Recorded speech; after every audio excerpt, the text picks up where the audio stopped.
பேர் குமாரா. நாங்கள் மன்னார்லேருந்து இடம்பெயர்ந்து இருக்கிறோம். மன்னார்லேருந்து தச்சனாமடு வந்து, தச்சனாமடுலேருந்து பெரிய மடு வந்து, பெரிய மடுவிலேருந்து வெள்ளாங்குளத்தில் வந்து இருந்து, வெள்ளாங்குளத்திலேருந்து கோணாவில் வந்து, கோணாவிலையும் இருந்து திருப்பி வட்டக்காட்சி கல்மடுவில் வந்து, கல்மடுவில் இருந்து இப்போ நாங்கள் விஸ்வமடுவில் வந்து, விஸ்வமடுவில் இருந்து இப்போ இங்கே நாங்கள் வந்திருக்கோம் உடையார்கட்டு.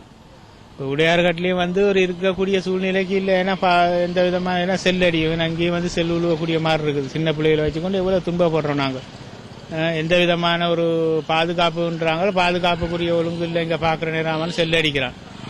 அப்போ பிள்ளைகள் இருக்கிறதுக்கு வீடு இல்லை. இப்போ இந்த மழை காலம், மழை பெஞ்சு கொண்டு இருக்குது. அப்போ இவ்வளோ துன்பங்களும் பட்டு இருக்கிறதுக்கு சரியான ஒரு இட வசதி இல்லை, டொய்லெட் வசதி இல்லை, தண்ணி வசதி இல்லை. அப்போ இப்படி நோய் நொடிகளும் இந்த மாதிரி பல துன்பங்களை அனுபவிச்சு கொண்டு இப்போ மக்கள் இப்படி நாங்கள் வாழ்ந்து கொண்டிருக்கிறோம்.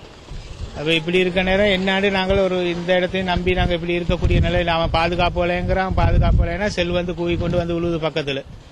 அப்போ இன்றைக்கு காலையிலையும் பக்கத்தில் சுதந்திரபுரத்தில் 6 பேர் சங்கத்தில் சாமான் எடுக்க போன இடத்துல 6 பேர் செத்து போனாங்க. அப்போ இப்படி இருக்க நேரம் நாங்கள் என்னாண்டு இப்போ வாழ்றதுண்டு இப்போ வாழ்வா சாவாங்கிற ஒரு நிலைப்பாட்டுக்கு இருக்கிறோம். நாங்கள் ரேஷன் எடுக்கிறதுக்கு போய் அங்கே காலையில் அன்றைக்கு சங்கத்தடியில் நின்று கொண்டு இருந்த மக்கள், டோக்கன் எடுக்க போன மக்கள் தான் 6 பேர் செத்தது. இப்போ நாங்களும் அதே சங்கத்தில் தான் சாமான் எடுக்கிறோம். அப்போ எங்களுக்கும் போக இல்லாத நிலையா இருக்குது. சங்கத்தில் கூட சாமான் எடுக்கிறதுக்கு பிள்ளைகள் எல்லாம் இப்போ எங்கள்கிட்ட 5 பிள்ளைகள், 5 பேரும் சின்ன ஆட்கள். இப்படி கஷ்டமான ஒரு நிலப்பாடு. வேறு ரோட்டுக்கரையில் ஊட்ட போட்டு கொண்டிருக்கிறோம். தூசியும் ஒரு சுகாதார கேடாக இருக்குது.